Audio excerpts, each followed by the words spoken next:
Okay. Is that the cold open? It's a Dude, blue world. let's have that be the cold open. I don't.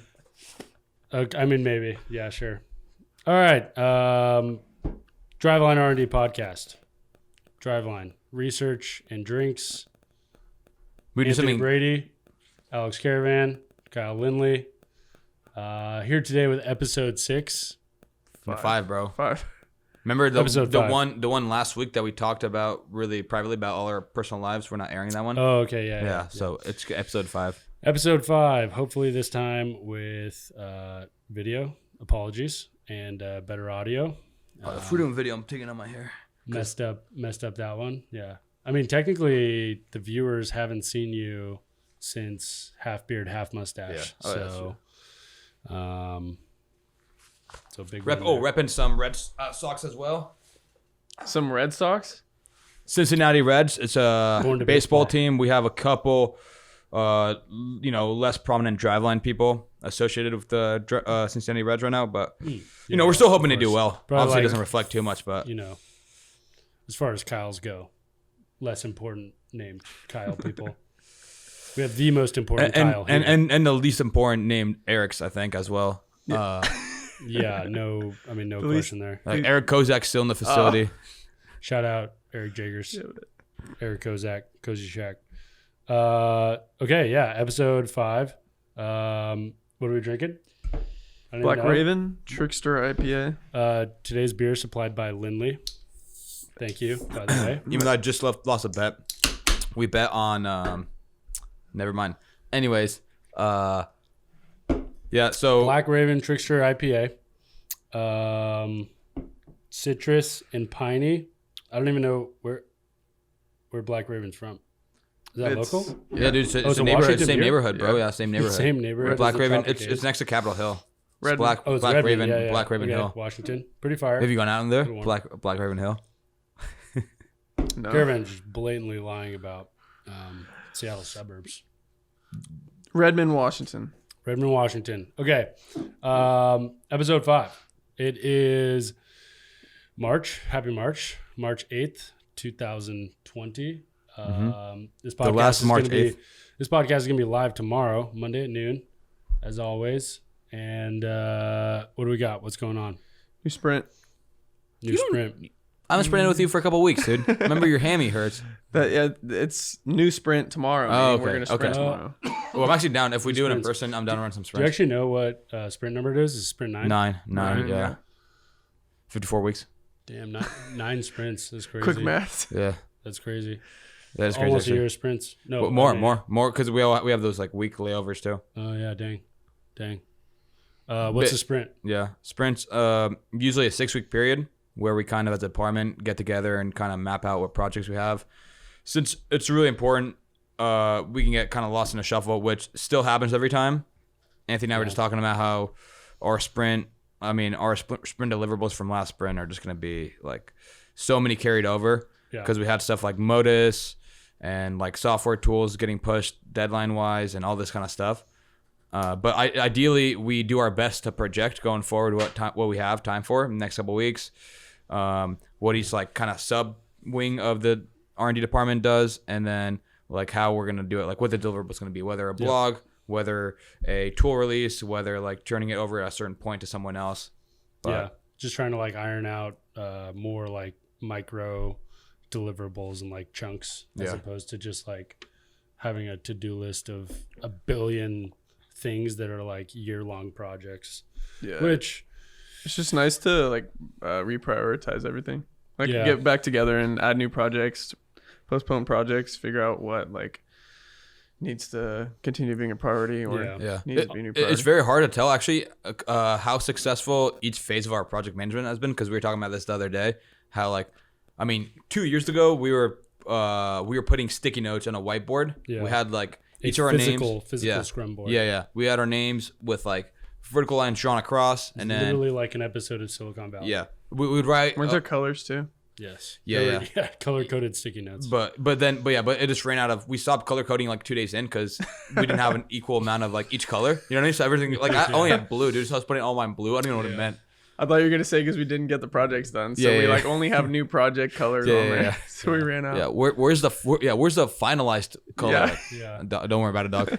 That was ridiculous. Yeah, I don't know. I think it's more productive / It's gotta helpful, be. but even if it's not, one thing that I think it does for me is it just like reinvigorates me every 6 weeks, kind of a thing, you know? Yeah. Like you just like kind of go unchecked for 6 weeks, and then it's like, oh, dang, we're gonna sit down for like a couple hours and just talk about like what's new, and then get like excited about that. Kind of like maybe reshuffle priorities and stuff. Yeah. But even then, I still feel like, you know, looking back at my sprint lists, not all those deliverables got tough sprint. How do you feel like you do? A tough sprint. How do you feel like you do on deliverables? Because I don't know if it's like easier for you, but I don't know. Research papers are so hard to predict. Like, yeah, I feel like the actual writing gets pushed back a lot, but I think as far as collection and like planning and that stuff goes, it's pretty easy to stay on track. And I also I feel like it's way more quantifiable too. You go like, we'll collect 12 things as opposed to I saw like all my finished pitch charts. You know, it's like it's done, but like I also still need to add stuff. Yeah. We have like the opposite problem of every like university and like research student who's just like begging for subjects, and like collections is the hardest part of their job, and it's like that's the easiest part of ours. We just have like hundreds of subjects walk through the door all the time. I'm still helping finish a paper from college that we collected the data on in like the winter of 20. Which one? Oh, dang. For track. Yeah, for winter of 2018. Wait, Damn, what? That is tough. Yeah. So it's just jeez. Writing takes a while. Yeah, I don't know. I feel like I hit a decent amount. Maybe it's more to like setting too many ambitious deliverables early on. Honestly, it's probably just like oversight on a lot of projects that I like don't anticipate the minor details within them that are going to go away. You know, like literally one of them was just like audit the metrics. Yeah. You know, almost every single big project, like almost every single big project will always get underestimated. Yeah. There's no way it doesn't. You know, it's like in the meeting, it's like, okay, what are you going to do next sprint? It's like, well, the main thing is going to be just like audit the metrics, and like that is 3 words. Yeah. And in my mind, it's like, yeah, it'd probably be like, I don't know, 60 hours or you know, 40 hours, whatever. Yeah. I'm not entirely sure. And then just like actually doing it is like, oh man, like as soon as you start to do it is when you realize like, okay, first got to do this, then got to do this, and all these things, you know. But like in the middle of that meeting, it's just like, yeah, I'll just audit the metrics. Yeah. Like that's what we'll do. We don't break up the larger projects super well, I don't think. You know what I mean? Because we're like almost hesitant to. You have one sprint and you say, I'm going to do this. And then the next sprint, it's like not done. It's like, okay, this sprint, I'll finish that. But it's like plenty of things take like multiple months, and then you get like reshuffled. Yeah. You know, like any tool will take like more than, you know, we'll get bug checked and then recalibrated and like have new features come in. So like, I don't know. I don't know if I'm glad we don't really do hours anymore that much. Cause I feel like the first couple times we did hours, like people are like, bad, I don't know if people are like, trying to, you know, you don't want to underestimate it, and then you don't want to overestimate it either. So then I'll be like, Joe would be like, okay, this blog, how many hours do you think it'd be? Like, I don't know, 15. And it's okay. And then how that, like, what about this? Yeah, what about like the bucket stuff? Like, yeah, it's around 35. So it's like, okay, that's 50. So that should be good for 1 week out of 6. You know, so it's the math gets like so rough. 10 hours a week for 3 weeks to this. Yeah. Well, 20 hours a week to this. Yeah. It's like that just doesn't. I think our image is it's almost like we assume the way we lay it out, we just assume every single thing is going to go like with no speed bumps. Like if that was the case. Yeah. Or you just don't even like really the case, right? think of. You don't really even like think of the speed bumps, which actually now that we're talking about this right now, what I might try to do tonight is like plan or prep going into the meeting tomorrow and just like be like, okay, with this like next 6 weeks, try to like actually identify some more like granular bulleted to-dos underneath instead of just like if I would have just put audit the metrics, you know, I probably would have put under that like all the preliminary stats, like which ones, you know, like what needs to happen to do that, which is like have the data set, check the data set for outliers, like meet with you about what we're going to do, get the stats, like read through all of them, figure out a way to like set up a system around it, like all those things, you know. It's just like, but in the moment, it's just like audit the metrics. How often do you guys like the to-dos and everything? Like there's a list usually from each sprint that I like can reference back to on Basecamp or personal. Just like either whatever format it is. I've reformatted. reformatted. Like, helps keep me on track a little bit I more. have, like, I didn't my do that own- before. I always have my like my own list up. Like I had a sprint 8 list, but as far as like lists, I only check it after I've done like daily to-dos or like weekly ones, you know, that I have like lined up and like ready to take care of. So I feel like it just gets lost so fast. I've reformatted quite a bit actually. I think my own to-do tracking has gotten better this sprint, just because I was like, I think you know what started it. Yeah.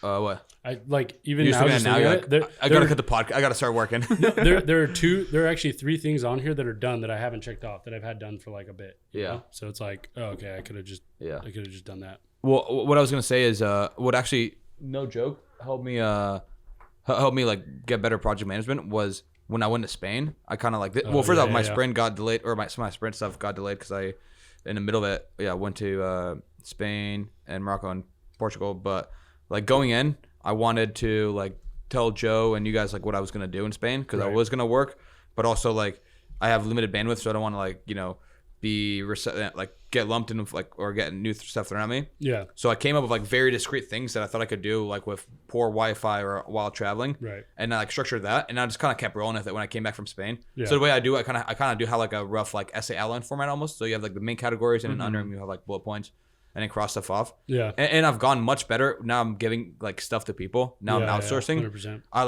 like write up a page for like Besk and stuff on how he should like execute this and this, and I'm like, oh damn, like I should do this for myself too. Yeah, that makes sense. Yeah, it's fire. I mean, R&D podcast was a sprint idea, sprint project, last sprint. That was like when we were talking and discussing it. Yeah. So what's a sterling example of gonna be the next sprints. one? Sprints eventually work. Yeah. I mean, we did it. We did the And then- R&D podcast. Yeah. 4 episodes. So. Yeah. And then next sprint we're gonna say now we want some big boys supporting it. We want the power of Driveline Baseball retweeting it. I thought you were gonna go somewhere else. Like, all right, now we're gonna create an R&D TikTok account, or like an R&D. I was gonna say we're gonna daily create a vlogging Patreon account. YouTube Yeah. account. I was trying to convince Steven to do that last night. He was talking what? about how he like made a video last week on Twitter that he really liked and like he got a good feedback on. He's like, yeah, haha, we should just start a TikTok account. I was like, that's not the worst idea, dude. Not terrible. I honestly think we could just do. I still don't really know what TikTok is, by the way. It's like Vine. I think it's like a longer form of Vine. Do you think the thing I told you about TikTok is appropriate to? No, probably not. But I'm not. It's not like- my it's- fault. That's It's not your my only fault. knowledge of TikTok. Yeah, I don't really know TikTok either. I think we could just like kill the like the YouTube game. You know, like that would be. And by kill we mean Almost eventually gotta do get consistent 100+ views. Yeah. Which, But we mean Audience by we mean Driveline. yeah, Oh, Driveline, 100%, yeah, you know, yeah, like the yeah. live ABs videos, like people love those. And Yeah. I think like The trainer. If you just- I mean, now that we avoided Lindley getting mic'd up, that would have been a Yeah, disaster. the Carter it's Cat straight video is disaster. great. If you Yeah. just like stuck a camera. In No, our I think it would have face, been good. I think it would have been good, Lindley. It would have to be on the right day, but yeah, But I'm saying like if you know you're getting mic'd up, What's the you'll wrong easily day? spread out. for sure. You'll It's like some days we're just like sitting at computers. But I'm saying you'd go out of your way to lit. walk around and talk to Yeah, people if you yeah. were getting mic'd up. I would hope Lindley just yeah, sits there. just 10 hours later. I didn't really get anything. I was just kind of locked in. Sorry, guys. Like, Yeah. You know what'd be hilarious is like do one on York, and it'd just be like 3 minutes of York with his glasses on at his desk, just like sitting back, Yeah, and yeah. just like looking and Yeah. typing at his computer the whole time. you Yeah, know? It's just yeah. be like just that's the intro. It's like get to know And- Garrett yeah, York, front end yeah. developer. Yeah, and like someone like taps him and draws it, and he like whips by like really fast or something, or like all of a sudden he kicks into high gear. Or someone like tries to talk to him and he has headphones on, just like Yeah. completely Yeah. ignores him. He's Yeah. just like locked in. It's like, and this is York, does front end development, and and it's just like that the whole time. Just do Fire. a time lapse from a cool spot in the facility. It just gets everything. Or there's like one spot when like the climax of the video is like he's just working, and then he gets up and he changes his desk to a standing, and then he goes back to work at standing, and then he goes back to sitting. That's good. That'd be it. All right, so like this video if that's what you want to see from the Driveline Media team. Yeah, we'll bring it up. We'll bring it up and push for it. Sprint. So, all right, Sprint 8's over. Sprint 9 on the horizon. Any projects, things excited about, worth bringing up right now, I guess, to put us all on the spot? Facility move maybe at the end of it. Facility move maybe at the end of it. What, you running analysis on that? No. I feel like... That's all of our projects, dude. Yeah. Do you think coronavirus makes that slower? Or I don't think faster? it's coronavirus that's holding it up, but... No, I'm saying like, but could that be a factor? Like, would that like change it? I don't even know. Maybe. That's what I put in company feedback questions. Because we're work from home gang, right? For like the next 3 weeks. Yeah. Yep. Not allowed to be at the office. Yeah. Because we have a great employer. Non-essential employees. Who, you know, just Cares about our health. More importantly, cares about our health influencing the company's revenues. Yeah. I mean, you could say it like that, but Yeah. we could just, think of it as, caring about our health, I think. Yeah. Mostly. But definitely, there's truth to that. I don't know if that makes it shorter or longer. I don't know either. Excited. I don't know either. I was gonna say, I mean, like we just kind of talked about, a lot of things getting carried over, sprint wise. I think on my end, one thing that I don't know if I've talked about it too much, but it was like a lower priority thing that I still like think is really important, but just wasn't imminently on the horizon. That I'm kind of like now tackling is force plate data. Because our high performance department's been like for the last couple months been collecting force plate data. Oh yeah, you talked about this a little on the last one. Yeah, the very last one. Yeah, about making it faster too, all that stuff. Oh okay, maybe because that's what I was planning on doing that week. But I'm kind of planning it, like ideas. And okay, stuff. Yeah. I mean, I haven't done too much more. I just built out some we were processing talking scripts. about how Lindley thought we were gonna get force plates in the whole thing. Yeah. The new facility was just gonna be a giant force plate. Oh yeah. So. One of our listeners called me out on that too. He started making fun of me. I mean, give him a shout out. Is it someone who works in PT? So. Is someone who works at a PT school? No. USA Baseball, Drew Pomeroy. Shout out. So facility move. That's your most exciting project for Sprint 9. No, I mean, if we're doing moves, the car move, dude. I gotta get my car out of here. Yeah. That's a good point. Yeah. Get rid of the junker. Or just get it going again. Very true. And get your car working. That's your. I'll post it. Become my mechanic. It's gonna take 55 hours. Sorry, Joe. Nice. Anything other than Sprint? Or other than I mean, facility move? Modus is gonna continue. Modus Ops, very And exciting. new 5-ounce regular throws, validation and like investigating those metrics is kind of done. Now we're gonna look more into Modus's measurement of like weighted balls and different intents. Oh, yeah, I'm big. So yeah, I'm gonna throw after this. I'll put my sensor on. let's go. And then also we're starting the spin rate study between grip strength and like hand measurements, which is really exciting. Val actually had a good idea yesterday. He bought a finger goniometer, so we might actually finger ROM. Get index and middle finger active and passive range of motion, and then add that in as a that's cool. As a metric. You should, since you brought up, like, make sure you tell the whole hypothesis and purpose. Just to add to that though, for additional assessment data, I have a ring sizing kit. If you want to use that. Oh, interesting. Some finger girthiness. Why'd you have that, Anthony? Because of the NBC World Series National Champ 2019 Seattle Studs. Damn it! I played. But who you knew someone on the team? I was on the team. Oh, I was on the team. Yeah. Oh, let's go, baby! Congrats. Got the save in the last game. Anyways, so ring sizing. If you need that for finger girthiness. More data, the better. So we're just looking at grip strength and pinch strength measurements, as well as hand size and finger length, and now range of motion. Skip it, count PG. Yeah. And their relationship to spin rate. So we're basically hypothesizing that different grip strength or guys who have better grip strength or worse grip strength or different size hands are that's gonna have an effect on like explains like some variability. Basically. That's gonna be really tough I feel like the sample size almost needs to be larger on that Yeah, from the perspective of accounting for I have access no and idea. efficiency I have no idea. I'm assuming the distribution is not going to be normal at all of for spin rate. Spin rate maybe, but I'm saying for grip strength. You know what I mean? I'm also saying that like you could set it at 30, but what if you got like 10 guys at various clusters of like axis and efficiency, and that kind of like muddies it, you know, because then you've got like hand position and pronation and all that stuff. That's what I was saying. Like I think you'd need a large enough sample size within a cohort. Yeah. SAT word from last episode. Got a lot of shout outs on my SAT score. Get a high enough sample size within like a specific like axis and efficiency cohort, right? And like grip. Yeah, because you also need to like standardize for like grip, like if their finger pads are on the seam or like off the seam, right? Or you'd want to. Yeah, I think we already totally random. We already do that with pitch design too, right? So we could probably just kind of follow that. It's like that documented at least. Yeah.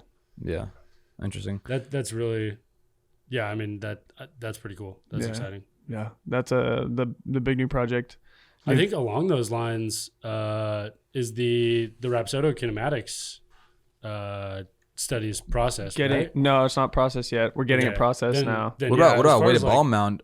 As far as publication that's goes, now processed. We need one more sample, and then we can start running analysis. Oh, nice. That's interesting. But I actually think the Rapsodo kinematics one, IMO, most interesting. Just as like totally new field, and there's like so much theorized about that. Yeah. Do you want to explain it real quick?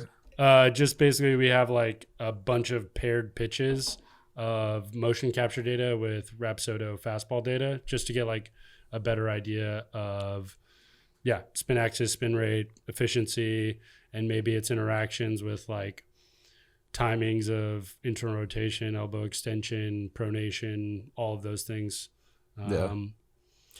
Really, really interesting because like there's so much.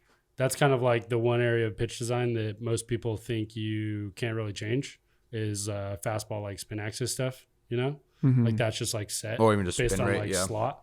Yeah. That too. Yeah. I think that's really interesting, but also just like how maybe like wrist deviation and pronation and stuff could potentially affect like axis and efficiency in those things. So that'd be a good little thing to touch on. Speaking of kinematics, did Lindley show you my biomech report from throwing Did I send it to you? No. Yeah, I can it's like a to you right now. Oh my god! I honestly barely looked at it because you sent it to me when we were Zoom calling with York and Spencer. Wow. So I barely looked at it. I just saw my scap traction was like 80 or something. There's no way it was 80. Well, there's absolutely no way he got 80. There's no way he got above 10. I refuse to believe. Wait, what was it? Click on it real quick. I could see shoulder abduction being 80. negative 10, dude, at foot plant. I was gonna say there's no way. What was I looking at? I was actually gonna argue I that there's like no way it was he got measured above off 90. 0. I think I was off. I think I was measured off 90. So I think negative 10 was literally what I had in mind. I was gonna say I doubt he got past 0. Was MER like? Let me guess. 120? 130. 130? That's a little better than I thought. Good for you. Okay, trunk angle. Max horizontal abduction. Guess that one. It's not past 0. Yeah, it is. 7. 4. Oh my god. 3.5. Dude, that is hilarious. Yeah. Wow, dude. You can't bench anymore. You need to just never bench again. Dude, you're way too tight. His trunk angle at foot plant like 65. Look at this horizontal abduction plot. Oh my god. Dude, you get no scap load. That's incredible. Gray's me, right? Jeez. Yeah. That's crazy. What's hip shoulder separation? Max is 30. No, that's actually pretty 28. Good. That's actually pretty good. At foot plant. Wow. 60-degree pelvis at foot plant. At least it's open. What are the elbow extension and internal rotation speeds? Got to be low. Sub 4,000 on IR. What's IR? 3,600. 2,600. No way, dude. For this, you internally rotate at the speed that like most people elbow extend. Yeah.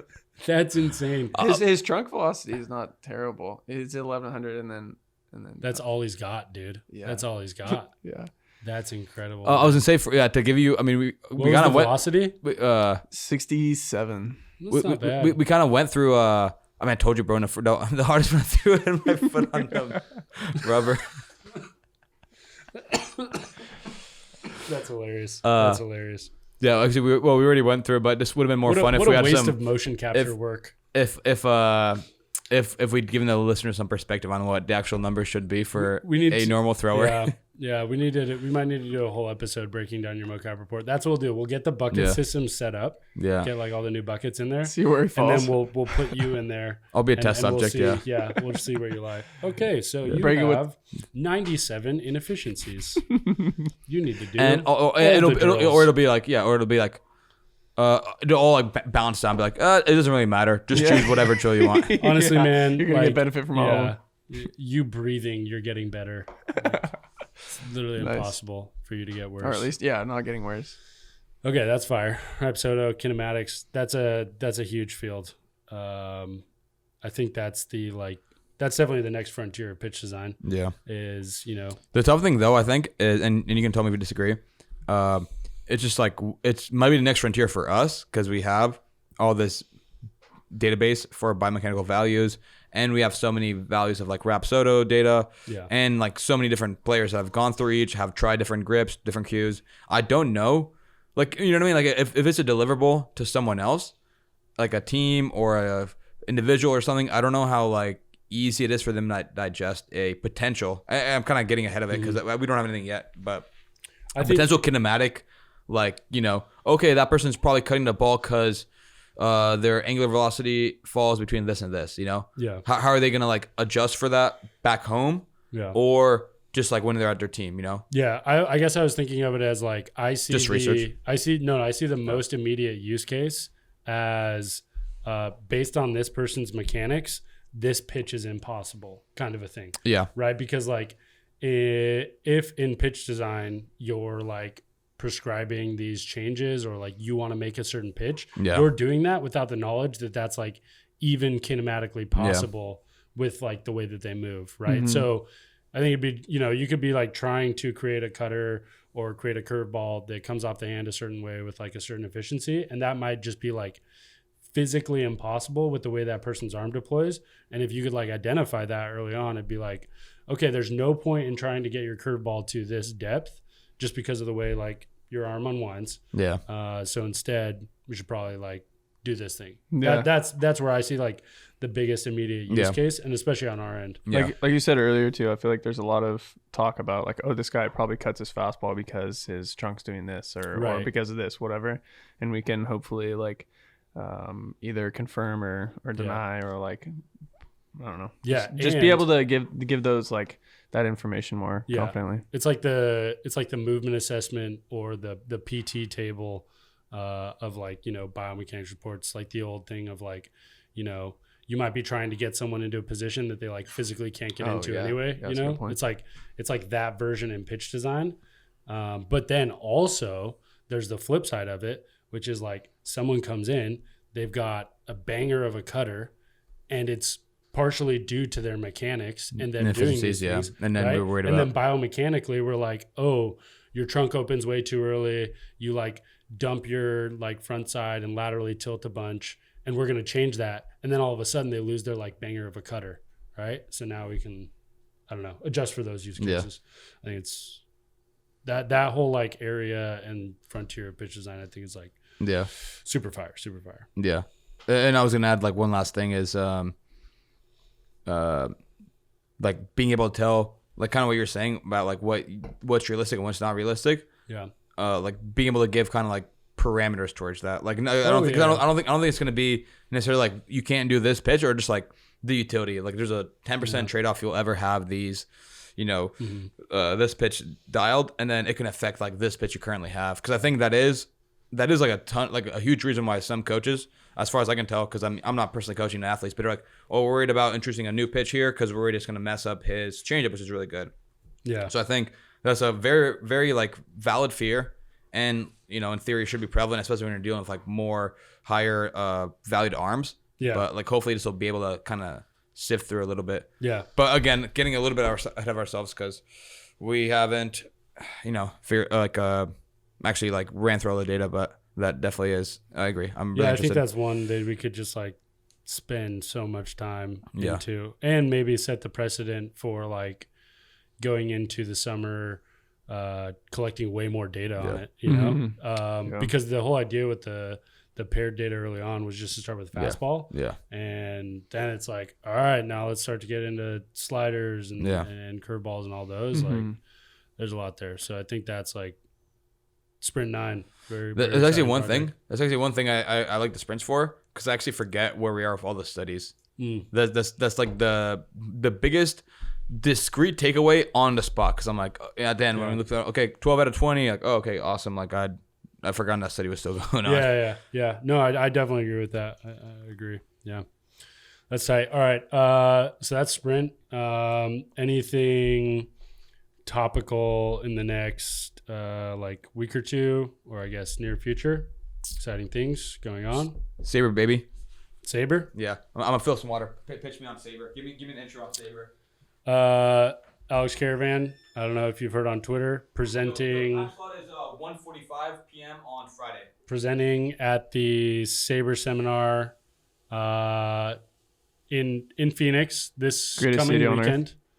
Debatable on that one. Phoenix this weekend, SABR seminar, this coming weekend. When are you presenting? What? When are you presenting? 1:45 p.m. on Friday, I think. 1:45 p.m. on Friday. Be there. SABR seminar, Phoenix, Arizona. Yeah. Your boy on the main stage talking about so the actual title of my stickiness of I wish I had been it. Well, I guess I can still change it, but I actually turned in the paper without a title. I had a late night finishing the paper on time, pseudo on time, and slept over at Kyle's apartment. And I was like falling asleep as I was trying to send in the paper. So I never even gave it a read through. I was just looking over it for the first time since this last week. Yeah. There's so many typos in it and just like hanging in parentheses and all this stuff. But the unofficial title is Swing Adjustments, because that's just what Scott Bush or whoever was in charge of SABR just gave it a title, because I never turned it on a title. But quickly, the idea is just being able to tell, getting a more quantifiable and discrete measure of what a hitter's hot and cold zone actually is. Like what makes a zone hot or cold, how often does it stay hot or cold, and are there certain types of hitters that more fluidly move from hot and cold as opposed to hitters that have more similar profiles and then like either never fix their holes or never have like, you know, the same recurring zone that always stays hot. Okay, so in 45 seconds, what are the answers to all those questions? Dude, 45 seconds, it won't come in that presentation. So I went through 3 methods of answering it, just because even like defining a zone is very tricky and there's so many different ways to do it. So so what I did was I used the more classical current definition that MLBAM does with the 9 subzones, and then 11, 12, 1, 13, 2, and 14. 3, Yep. 4, 5, 6, 7, and 9. Yeah. And then Wait, there's it goes up to 14. Just as they throw zones outside. So it's like 11, I think, is like inside and out. 12 is this way. 13 is this way. 14 is this way. Oh, okay. Yeah. But obviously just like having those zones be infinite in theory, it's kind of messy. So Right. I had like a bunch of controls. Honestly, my like a third of the value of my paper is just like going through all the possible controls, you know, like number of pitches per zone, number of pitches that batter will see, what pitch type, number of pitches that pitcher will see, because otherwise I just adjust everything to the league average mean. It's like it's like the bucket stats of. It's almost I almost treat it as like a literary review in my mind, and also like correcting things that I wish like I'd seen other papers do. Yeah. But the three methods are using those like 9 zone definitions, using, I think it's Tom Tango's classification system. If it's not, then apologies to whoever came up with it. But the heart, shadow, chase, waist region. You know what I'm talking about? Yep. Oh, you look like you're about to swallow your. You good, bro? Bad swallow. But yeah, I do know what you're talking about. So just like the idea being like, it's not so much important if a, you know, ball is like absolute center or like, you know, center slightly to the right. Just like the majority of the play is the heart, then like around it is, you know, whatever. Like, so the idea is so a completely different classification system, And then the third one was more my kind of derivation, but I followed Jared Cross, who has written a bunch of stuff out there, and also I think founded or helped found Steamer Projections, which is one of the leading projection systems and has been for the last couple of years. But it's a more geospatial representation of people's zones. So ways he, like, again, it's a very quick overview, but the way he initially sets like the relationship of all the small subzones is by plotting a covariance matrix, splitting everything in a 6x6 grid, so 36 subzones, and plotting a covariance matrix of the pairs of, or like the Euclidean distances between neighboring cells and and whatever metric of success you have in that zone. I feel like I'm already. If you're understanding, 45 seconds. There's still seconds left on the clock, right? It's what? It's been what? 20 seconds? Yeah, dude, you're at like 30 seconds. Any of this at all?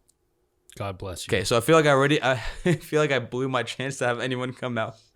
Yo, If we're cutting this part out, right? If you're very Can we cut interested this part in out? this, by all means, 1:45 Friday, Phoenix. Yeah. Be there. And I may or may not spend 20 of those 30 minutes explaining method 3. Okay, so I should not, looking back, I should have not have gotten this bogged down in method 3. Everyone is still looking up Euclidean distances. What's the long term?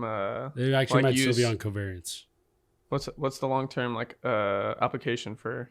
Yeah, so as a better question, and B, I think one of the weaknesses in my paper. Okay. But no, I mean, I've since, because I turned it in initially, I just had like a research paper, and I didn't have time to reflect back on what I want to do with it.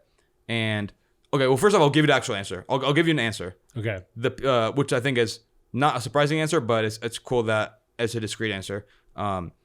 Players that have higher swing percentages and higher ISOs, so basically generically like free swing sluggers, Yes.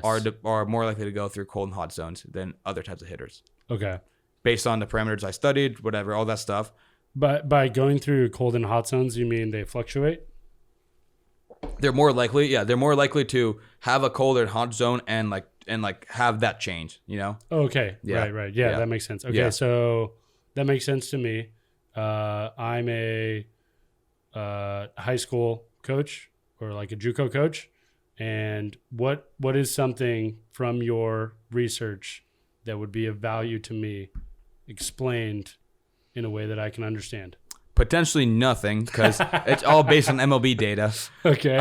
But maybe there's like some merit to adjusting it towards like I mean probably is some merit, but I don't know how easy or sticky it would be adjusting it to, you know, young youth baseball or high school baseball or college baseball. Yeah. But like the ways, the applicable uses are different, cooler, more nuanced heat maps, which I have a couple examples in my slides of, like basically doing that method 3 that I stopped explaining. Right. And for the very interested people that want more info, like I said, come to the presentation. I'm also going to post a blog of the study. Nice. Basically, better ways to scout and analyze your own player. Yeah. Ways to approach possible in-game performance. That's like honestly not near the top of it because it's like I said, the methods are pretty new. As far as I'm like, the reason I took it on is because I didn't think there was too much research on like how zones changed or like what made it easier for people to change. It'd be like, you know, one article a year on like, oh, Mike Trout's no longer weak on fastballs high in the zone, right? But it'd be like, well, why is like, what about like someone else who's weak? You know, is it just because he's Mike Trout, or is it like, why do you have that weakness in the first place? How did he like adjust to it? Whatever. Right. But so I think the most important thing, or the most like the thing I would put the most weight by, is just new potential standards in the industry of defining like cold and hot zones and how they change. Yeah. And then like there's so many, there's a few limitations. And like you know, potential like new stuff to work on. Yeah. But the way I see it is it's kind of like laying the path now for this like new area of research rather than sticking to you know, anecdotal points or people doing stuff like splitting up the zone and 2x2. Because splitting up the zone in 2x2 is more reliable just because it's like a larger swath of data, you know. Right. But it also isn't like as helpful, you know. If you just go like, oh, this guy's weak like up and away. But then secretly because no one's cold and hot zone is just a square, you know. Yeah. That's the whole point. Like in method 3, I use like this thing called Kriggy to predict basically predict like people's contour maps, but like I said, based off another teaser for method 3, actually break down zones and a 20 by 20 grid, bro. Oh my god, 400 subzones. Yeah. But I mean, I guess like 2x2 makes a little more sense from the player perspective, because like that's probably a lot closer to how they think hitting wise. Yeah. Like I wouldn't guess that like a hitter is thinking in terms of like looking for a pitch in a certain zone out of 9. Right. But, no, he's definitely not. But looking like in a certain zone out of 4 makes more sense as to like how the player probably thinks of it. Maybe, So, yeah. I mean, the definitely whole, not 20 by 20. Yeah. I think, like I said, I think a lot of it is more setting the early research like for that. Yeah. Or setting the early results for that type of research. And it's something that I haven't had too much time to delve into. I was honestly hoping when I submitted the paper to have more time between now and then. But it's with like Driveline and travel and everything. Yeah. There's still, but I mean, that's all to say that I think it's something I still want to keep working on. And I'm like very open to hear feedback and what questions people have, because I think that also will direct my research. Yeah. I mean, I would guess honestly that like hitters honestly probably just think in terms of like 2 zones, pitch to pitch, like splitting the plate is a very common, you know, like just like, pick a side. I'm looking like for a pitch in or a pitch out or a pitch up or a pitch down kind of a thing. Yeah. No, the 20 by 20 is just is just what happens for the like mathematical operations, which like, again, I'll get into really nitty gritty stuff during a presentation. It's going to be fun. I'm going to bring like little mini Snickers bars to throw in the crowd. Oh yeah. Let's go. Answer questions. Feedback. Yeah. Hey, Ben Hansen gave away shirts. Kinetic Slugfest. Yeah. For getting questions right. We got to get some podcast products. Ooh, that could be podcast fire. merch. Yes. Maybe I say if we get we'll have our quotes. That's a sprint project, dude. I say if we get to episode 50, we do podcast merch. That's So next 45. the following sprint, or like 3 sprints from now. That's ambitious, but yeah, definitely. I was gonna say though, my takeaway from what you were saying, trying to understand it, was more patient hitters probably have more trustworthy hot and cold zones. Yeah. Than like free swinging hitters. Those are more subject to change. Yeah. So I guess like if I was trying to apply that as a coach, it would be like from a scouting report perspective, if a guy is coming in and he's a very patient hitter, and he has like certain hot, cold, like pitches zones, I would put more stock into that than a guy who is like a free swinger. Right. And that's what I was saying. That is what I honestly should have led off with. But it's the idea also is like could be early in the season. Yeah. You're facing someone who all of a sudden, like this year, he's like been really hot on pitches, like blown away. But then maybe you look at his profile and it's like, okay, this guy is like falls into the large group of people that will go through hot and cold zones. So maybe it's like maybe we don't put as much stock into it as opposed to someone who is, like you said, a more patient hitter and has a pronounced hot zone. That makes way more sense, like intuitively too, because it's just like the patient hitter is not going to bite at the pitch he doesn't hit well, and the like free swinging hitter is going to do that all the time, and then that like practice and repetition against the pitch he does bad at. I mean, that like makes sense. Yeah. Was that your hypothesis? Because if so, I mean, I don't even slate it. I don't know if I had a hypothesis. I was just trying to at every stage of this project, I like submitted the outline or the abstract to qualify for writing the paper. Probably an hour before, driving through a hailstorm to visit Anthony and his friends in Utah. Yep. Not an hour before the hailstorm. And during the hailstorm, an hour before the deadline. Is that while Bellatrix was typing it on my tiny ass laptop, and I'm like looking over, it's like, yo, keep your eyes on the road. I'm like, yeah. Was this before or after the flat tire? After. And is the 1 hour before the deadline accounting for the time zone change? Dude, I just realized why that deadline snuck up on me. Maybe no, I think it was due at midnight anyways because it's like mountain time or something.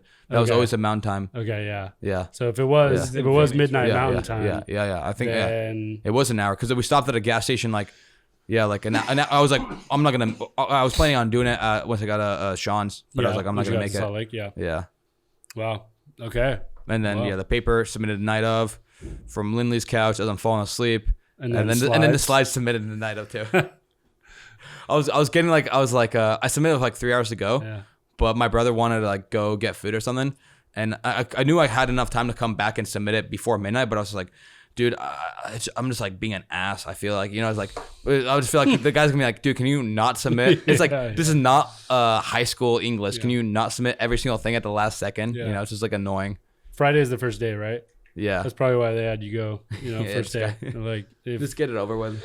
I mean, if we delay this any longer, this guy's just gonna, I asked like, yo, can I do it Sunday at midnight? Bro, there's nobody there.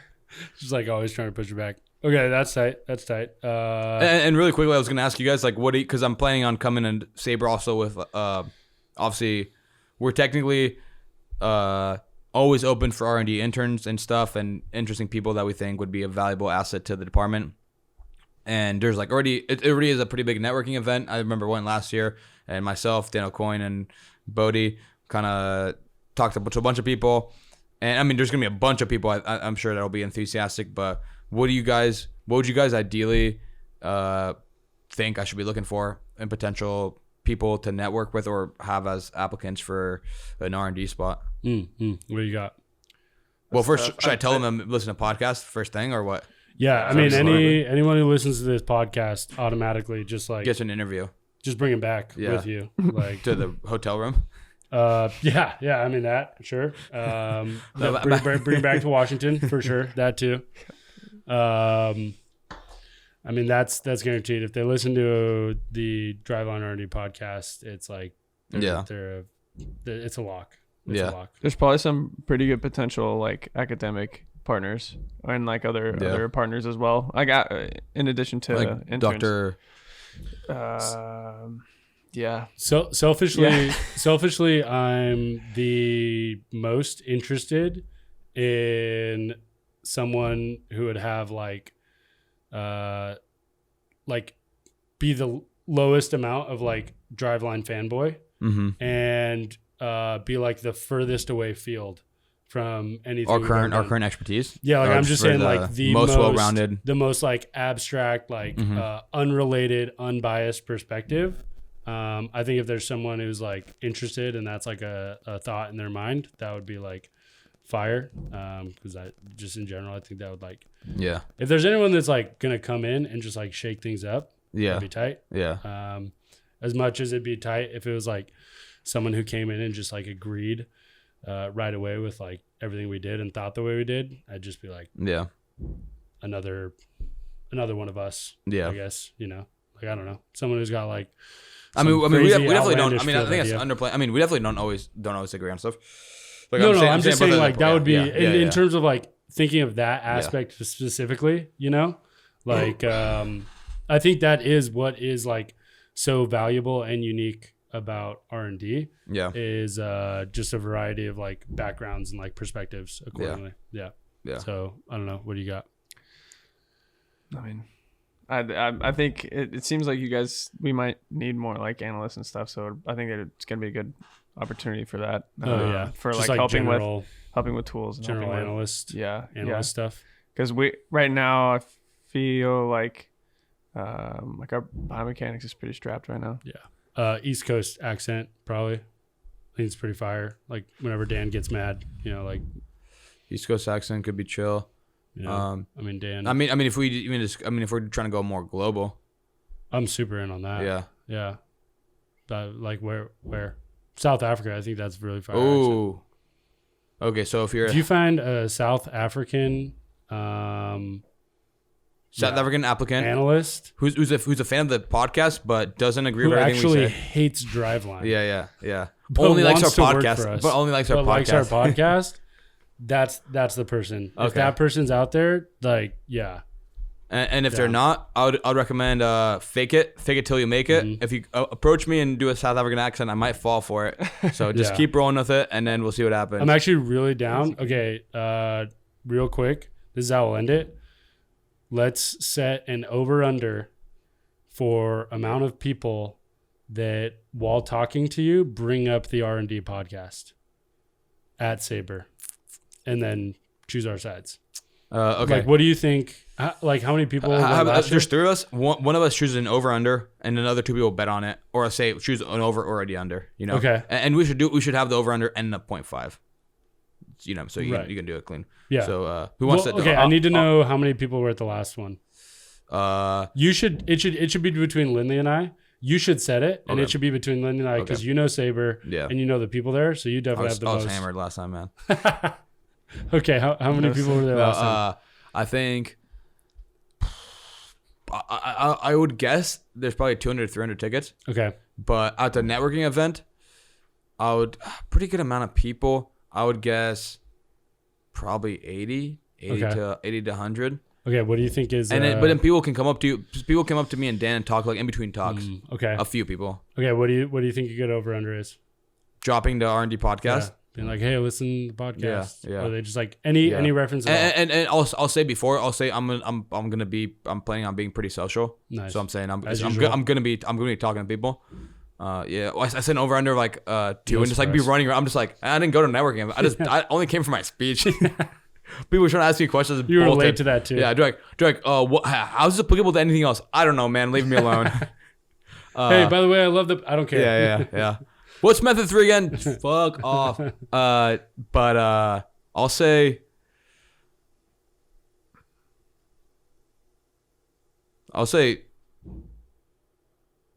4.5. Over. Oh, damn it. You think over? God. You guys think we have more than 4.5 fans? Over. Yeah. Interesting. Okay. Okay, I mean, I'll take the under, but I feel like that's a lock, dude. 5 people, man. Oh, people that are into Driveline for the R&D aspect, I think. But I don't know if they're coming to SABR though. It's like an expensive ticket. You know, it's like some homies that just crush R&D content, but they won't be coming to the SABR because they're like they train because they're like in call season right now. You know. Yeah. Maybe we'll see. Okay. Yeah. I'll take the under. You're gonna have to keep track. Okay. Yeah. Right, there's so many I can't even keep track. Yeah. I mean, Lindley got the over for sure, but it was like 19. You're like on the plane, and like everyone sitting around you is the like pilot. already talking to you. Yeah, pilot. And we have a member R&D podcast on board. I was carrying seat 16C. Yeah. Everyone's is that just, actually like, your yelling. seat? I don't know. Oh. I actually need to get money back for Besky's flight. That would be so wild. All right, I think that's gonna wrap. Yeah. Wrap it for this episode 5. Episode 5, Driveline R&D podcast. South African homies, come at me. Every week, noon on Mondays. That's it. Yes, Steve.